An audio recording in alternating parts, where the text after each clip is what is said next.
네, 국정농단 관련된 사건 얘기해 보겠습니다. 오늘 재판에서 굉장히 놀란 부분이 특검 측이 아니라 유영하 변호사, 그러니까 박근혜 전 대통령 측에서 정유라 씨를 증인으로 신청을 했어요. 네, 유영하 변호사가 방금 나온 소식인데요. 네. 정유라 씨를 변호인 측 증인으로 신청하겠다라고 이야기를 해서 상당히 관심을 끌고 있습니다. 정유라 씨가 모두 다 아시다시피 그 최순실 씨나 아니면 박근혜 전 대통령에 대해서 불리한 증언, 불리하게 매우 결정적인 증언을 했지 않습니까? 특검에 나가서. 그래서 불러다 놓고 어떤 이야기를 듣겠다는 것인지, 그래서 그런 이야기를 통해서 얼마만큼 좀 자신감이 있다는 것인지 상당히 지금 해석이 분분합니다. 네, 박근혜 전 대통령과 정유라 씨 인연 굉장히 관심입니다. 물론 뭐 40년 지기 최순실 씨의 딸로 알고 있을 것이다. 뭐 이건 당연한 추측인데요. 과거에 정유라 씨가 박근혜 전 대통령과 연락한 적이 있다, 얘기한 적이 있습니다. 그 목소리 들어보시겠습니다. 박근혜 전 대통령이랑 전화하신 거 맞으세요? 한 차례 했어요. 한 차례. 무슨 대화 나갔어요? 그 1월 1일에 그냥 어머니가 인사하라고 바꿔주셔서. 네, 크리스마스 때 했었고요. 1월 1일에 했었고 몇 번 했었어요. 자, 박근혜 전 대통령과 크리스마스 이브에도 했고 여러 번 통화를 했다라고 이제 인정을 했습니다. 근데 정유라 씨가 박근혜 전 대통령의 재판에 가서 그렇죠. 이제 재판부가 이제 뭐 검사 물어볼 거 아닙니까? 네. 얼마나 아십니까? 네. 통화하는 사이입니다. 네. 뭐 이런 식으로 이제 진행이 되면 큰일 나는 거죠. 박 전 대통령 입장에서 굉장히 난감한 상황이 올 텐데 왜 증인으로 불렀을까요? 아, 그러니까요. 그러니까 제가 지금 박근혜 전 대통령 재판 과정에서 그 매일 하면서 이제 유영하 변호사나 그 박 전 대통령 변호인들의 대응들이 좀 나왔는데 네. 그동안은 사실 뭐 대응이라 할 만한 대응이 없었어요. 예. 아주 나쁘게 얘기하면 그냥 묻어가기 이렇게 그냥 예, 무대응. 예. 무대응으로 보였는데 이번에 이제 저 정유라 씨를 증인 신청했습니다. 유영하 변호사가 오늘 나름 이제 승부를 던지는 것 같고 이제 뭔가 박 전 대통령 측에서 본격적으로 좀 재판을 좀 준비한다는 느낌을 움직이는 받아요. 듯한 네. 느낌이. 이제 이런 거죠. 그러니까 이전까지는 아마 가장 크게 뇌물이니까, 뭐 이재용 부회장 1심은 거기서 알아서 잘 하겠지. 우린 거기서 무죄 나오면 우리도 그냥 똑같이 무죄야. 약간 그걸 좀 지켜보는 좀 측면이 있었던 것 같습니다. 예. 뭐 예를 들어 블랙리스트 같은 것들도 뭐 앞선 재판에서 결론이 나오면 우리 그거 따라가면 되겠지. 근데 지금 현재까지 선고 나온 것들을 보면 박 전 대통령 생각과 다 반대로 나오지 않습니까? 예. 블랙리스트 유죄잖아요. 가장 큰 뇌물도 유죄가 나왔습니다. 그러면 박 전 대통령 입장에서 보면 이제 뭔가 우리가 그냥 아무것도 안 하고 그냥 하고 손 놓고 있다가는 우리가 다 당할 수도 있겠다. 네. 그렇다고 보면 뭔가 좀 적극적으로 이제 좀 공세적으로 나가야 되겠다 생각한 것 같고 네. 그 첫 번째가 이제 정유라 씨에 대한 증인 신청인데 이거는요 양날의 칼이에요. 굉장히 위험할 수도 있어요. 네. 앞서 이제 영상 봤잖아요. 예. 만약에 정유라 씨 나와가지고 뭐 진짜 가정이에요? 이모 오랜만이에요? 아 정말요. 그런 특검은 그렇게 얘기를 했으니까요. 예. 우리 뭐 진짜 작년 12월 크리스마스 때 통화하고 6개월 만인가요? 뭐 이런 얘기를 한다든지. 예. 네. 아 그때 뭐 저한테 다 전화하셔가지고 말 잘 타라고 그러셨잖아요. 뭐 이렇게 얘기한다든지. 예. 이게 특검이 원한 거예요. 네. 그렇게 되면 박 전 대통령도 완전 정말 엄청난 코너에 몰리게 코너에 몰리는 거 아니겠어요? 예. 그러니까 지금 이 정유라 씨를 증인으로 신청한다는 얘기는 뭔가 뭐 자신감이 있다는 얘기도 있을 거고 예. 네. 뭔가 이것을 통해서 반전을 꾀하겠다라는 나름대로 유영하 변호사 승부수고 조금 더 제가 예측을 해보면 이재용 부회장 항소심이 이제 곧 시작됩니다. 예. 네. 제가 이재용 부회장 변호인이라면 박근혜 전 대통령은 증인 신청 또 할 겁니다. 박 전 대통령 1심 때 안 나왔죠. 안 나왔죠. 이번에 예. 나갈까요, 안 나갈까요?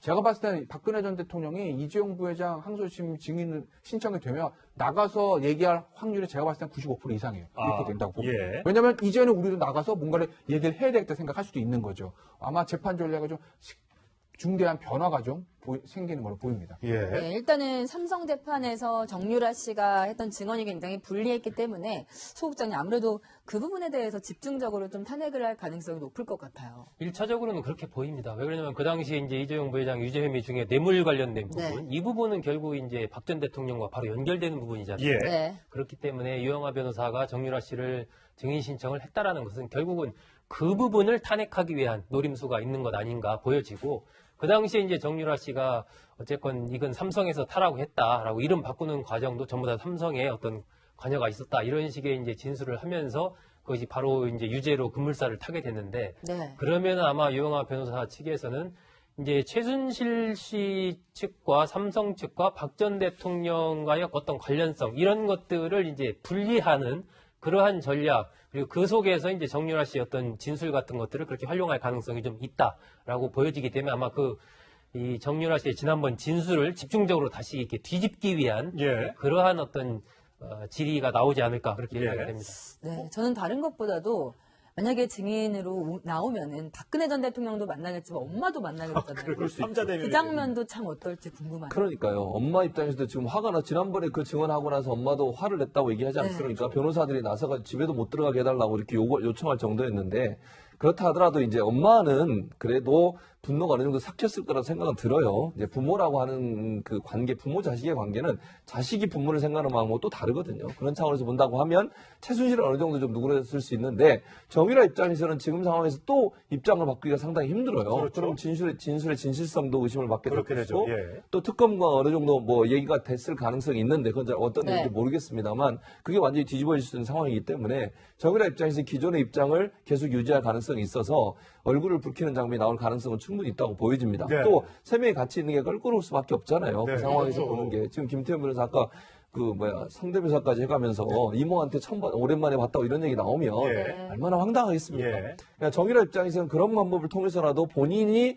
뭔가 추구하려는 뭔가가 있겠죠. 그러면 형량을 좀 줄이든 아니면 뭔가 본인의 어떤 생활을 일정 부분 좀 보장받는 이런 부분들에 대해서 결심을 한 걸로 보여주고 그게 사실은 변호사들이 그렇게 반대하고 또 전화까지 하는데 전화도 안 받으면서 검찰에 재판에 나가서 그걸 했다고 하면 증언을 했다고 하면 그 정도의 각오는 서 있는 게 아닌가 하는 예. 생각이 네. 듭니다. 근데 박근혜 전 대통령이 과거에 정유라 씨 아냐고 이제 기자들 질문이 나왔을 때도 네. 인터뷰할 때도 뭐 개명 사실도 몰랐다 뭐 이렇게 그렇죠. 해서 완전히 이게 선을 그었는데 최순실 정유라 씨는 크리스마스 때 통화하고 여러 번 통화했다는 사이. 그러니까 사실 거기서도 지금 말이 안 맞잖아요. 그러니까 기본적인 것들. 그러니까 증인의 말에 이제 신빙성을 우리가 따지는데 네. 가장 기본적인 전제 조건부터 달라지는 것이거든요. 다른 거잖아요. 두 사람이. 서로 아느냐 모르느냐. 통화를 언제 해서 만난 적 있어? 예. 이름 바꾼 이 기본적인 전제부터 지금 사실관계가 다른 것이기 때문에 그렇기 때문에 제가 아까도 말씀드린 유영하 변호사의 뭐 승부수인데 굉장히 위험할 수도 있다라는 네. 거죠. 박근혜 전 대통령과 얘기는 했겠죠, 설마. 아, 그렇겠죠. 이건 아마 박근혜 전 대통령 측과 당연히 뭐 협의는 했을 가능성이 높죠. 그렇지 않고 유영하 변호사가 뭐 독단적으로 박 전 대통령의 오케이 없이 증인 신청하겠습니까? 예. 아마 박 전 대통령 그 접견하면서 상황이 이러이러 됐으니 정유라에 증인 신청해서 정유라와의 어떤 그런 독일에서 있었던 문제에 대해서 우리가 좀 물어야 되겠다. 그리고 얘기를 하면서 박 전 대통령한테 팩트는 뭡니까? 이제 솔직히 말씀해 주시라고 예. 얘기를 했을 겁니다. 아, 예. 네. 박 전 대통령이 거기서 다 얘기를 했겠죠. 네. 그러고 나서 아마 신청한 건 아닌가 싶어요. 저희가 지금 상황에서 지금 박 전 대통령과 유영하 변호사가 어떤 카드를 갖고 있는지에 대해 특정하기는 상당히 어려운데 네. 오늘 벌어졌던 일 중에서 정황적인 것만 하나 말씀드리면 기자들이 취재를 했던 모습입니다. 박근혜 전 대통령이 재판받으러 들어왔을 때의 모습이 오늘따라 굉장히 밝았다고 합니다. 아. 변호인단을 향해서 밝게 미소를 지었고요. 아, 그래요? 그러니까 며칠 전만 해도 건강상 뭐 치료도 받으러 가고 네. 그랬던 모습, 환자복 입었던 모습들 기억하실 텐데. 오늘 저 장면입니다. 예. 네. 박근혜 전 대통령이 유영하 변호사를 향해서 눈웃음도 짓고 네. 굉장히 기분이 좋아 보이는 모습이었다고 하고 그 이후에 한 30분 정도 지나서 증인 신청 이야기가 알려졌거든요. 아, 예. 이런 정황을 보면 뭔가 우리가 알지 못하는 뭔가를 갖고 있는 게 아닌가라는 그 생각이 굉장히 무척 드는 상황입니다. 그게 뭘까요? 정말 궁금해지는데 지금 그 정유라 씨는 그때 이제 삼성 재판에 나간 이후에 두문 불출이 어디 있는지도 모르고 연락도 안 되고 영 소식을 들을 수가 없는데 반대쪽 유영하 변호사 쪽에서 증인 신청을 했는데 안 나갈 수도 있는 거잖아요. 이 나갈지 안 나갈지 이 선택도 굉장히 궁금한데요. 지금 특검 쪽에 관리를 받고 있는지는 모르겠습니다만. 정유라 씨로서는 지금 시점에서 굳이 나가는 것이 나한테 도움이 될까? 아마 여기에 대해서 좀 고민을 하겠죠. 네. 안 나갈 가능성도 있죠. 왜냐하면 지난번에 나갔을 때 본인으로서는 얘기할 수 있는 거의 100%를 다 얘기했다. 네. 네, 저렇게 라고 새벽에 이제, 나가서요. 예. 생각을 할 것이고 저런 부분들이 이제 정유라 씨 자신의 어떤 형량이나 이런 부분에도 멀쩡한 영향을 미치지 않겠습니까? 그런 상황인데 지금 여기에 나가서 어떤 새로운 진술을 할 경우에 그것이 이제 아까 이제 김태현 변호사 얘기대로 박 전 대통령으로서는 도움이 될 수도 있지만 또 반대로 불리할 수 있는 여러 가지 가능성이 있는 것이고 근데 예. 정유라 씨가 거기서 그러한 판단을 면밀하게 해서 예를 들어서 정말 이유영아 변호인의 그런 질의응답 부분에서 이 특검에 유리한 진술을 계속 해줄 수 있는 것이냐 하다 보면 또 오히려 반대일 수도 있는 것이죠. 예, 예. 그러니까 그런 부분에 대해서 아마 좀 고민을 많이 할 것 같고 그런 것과 관련해서도 뭐 변호인이라든지 아니면 특검 측과도 일정하게 여러 가지 논의를 좀 하지 않을까 그렇게 또 추측이 됩니다.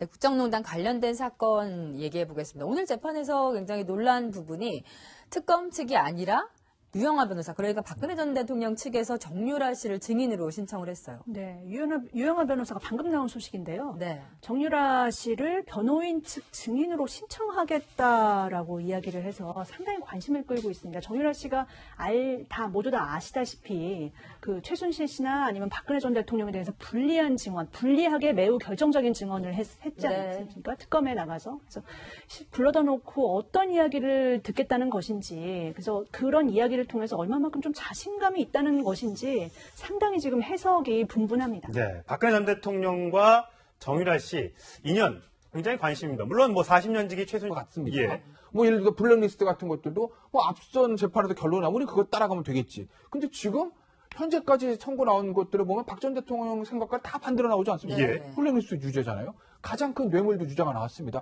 그러면 박 전 대통령 입장에서 보면 이제 뭔가 우리가 그냥 아무것도 안 하고 그냥 하고 손 놓고 있다가는 우리가 다 당할 수도 있겠다. 네. 그렇다고 보면 뭔가 좀 적극적으로 이제 좀 공세적으로 나가야 되겠다 생각한 것 같고 네. 그 첫 번째가 이제 정유라 씨에 대한 증인 신청인데 이거는요 양날의 칼이에요. 굉장히 위험할 수도 있어요. 네. 앞서 이제 영상 봤잖아요. 예. 만약에 정유라 씨 나와가지고 뭐 진짜 가정이에요? 이모 오랜만이에요? 아 정말요? 그런 특검은 그렇게 얘기를 했으니까요. 예. 우리 뭐 진짜 작년 12월 크리스마스 때 통화하고 6개월 만인가요? 뭐 이런 얘기를 한다든지. 예. 네. 아 그때 뭐 저한테 다 전화하셔가지고 말 잘 타라고. 최순실 씨의 딸로 알고 있을 것이다. 뭐 이건 당연한 추측인데요. 과거에 정유라 씨가 박근혜 전 대통령과 연락한 적이 있다. 얘기한 적이 있습니다. 그 목소리 들어보시겠습니다. 박근혜 전 대통령이랑 전화하신 거 맞으세요? 한 차례 했으니까. 한 차례. 무슨 대화 나갔어요? 그 1월 1일에 그냥 어머니가 인사하라고 바꿔주셔가지고. 네, 크리스마스 때 했었고요. 1월 1일도 했었고 몇 번 했었어요. 자, 박근혜 전 대통령과 크리스마스 이브에도 했고 여러 번 통화를 했다라고 이제 인정을 했습니다. 근데 정유라 씨가 박근혜 전 대통령의 재판에 가서 그렇죠. 이제 재판부가 이제 네. 뭐 검사 물어볼 거 아닙니까? 네. 얼마나 아십니까? 네. 통화하는 사이입니다. 뭐 그러셨잖아요. 뭐 이렇게 얘기한다든지. 예. 이게 특검이 원한 거예요. 네. 그렇게 되면 박 전 대통령도 완전 정말 엄청난 코너에 몰리게 코너에 될 몰리는 거 텐데. 아니겠어요? 예. 그러니까 지금 이 정유라 씨를 증인으로 신청한다는 얘기는 뭔가 뭐 자신감이 있다는 얘기도 있을 거고 예. 네. 뭔가 이것을 통해서 반전을 꾀야겠다라는 나름대로 유영하 변호사 승부수고 조금 더 제가 예측을 해보면 이재용 부회장 항소심이 이제 곧 시작됩니다. 예. 네. 제가 이재용 부회장 변호인이라면 박근혜 전 대통령은 증인 신청 또 할 겁니다. 아, 박 전 대통령 1심 때 안 나왔죠. 나왔죠. 이번에 예. 나갈 거 안 나갈까요? 제가 봤을 때 박근혜 전 대통령이 이재용 부회장 항소심 증인 신청이 되면 나가서 얘기할 확률이 제가 봤을 때 95% 이상이에요. 이렇게 된다고 봅니다. 예. 왜냐하면 이제는 우리도 나가서 뭔가를 얘기를 해야 되겠다 생각할 수도 있는 거죠. 아마 재판 전략에 좀 중대한 변화가 좀 이런 식으로 이제 진행이 되면 큰일 나는 거죠. 박 전 대통령 박 전 대통령 입장에서 굉장히 난감한 상황이 올 텐데 왜 증인으로 불렀을까요? 아, 그러니까요. 그러니까 제가 지금 박근혜 전 대통령 재판 과정에서 그 매일 하면서 이제 유영하 변호사나 그 박 전 대통령 변호인들의 대응들이 좀 나왔는데 네. 그동안에 사실 뭐 대응이라 할 만한 대응이 없었어요. 예. 아주 나쁘게 얘기하면 그냥 묻어가기 이렇게 그냥 예, 무대응. 예. 무대응으로 보였는데 이번에 이제 저 정유라 씨를 증인 신청했습니다. 유영하 변호사가 오늘 나름 이제 승부를 던지는 것 같고 이제 뭔가 박 전 대통령 측에서 본격적으로 좀 재판을 좀 준비한다는 느낌을 움직이는 받아요. 듯한 느낌이. 네. 이제 이런 거죠. 그러니까 이전까지는 아마 가장 크게 뇌물이니까, 뭐 이재용 부회장 1심 거기서 알아서 잘 하겠지. 우린 그거에서 무죄 나오면 우리도 그냥 똑같이 무죄야. 약간 그걸 좀 지켜보는 좀 측면이 있었던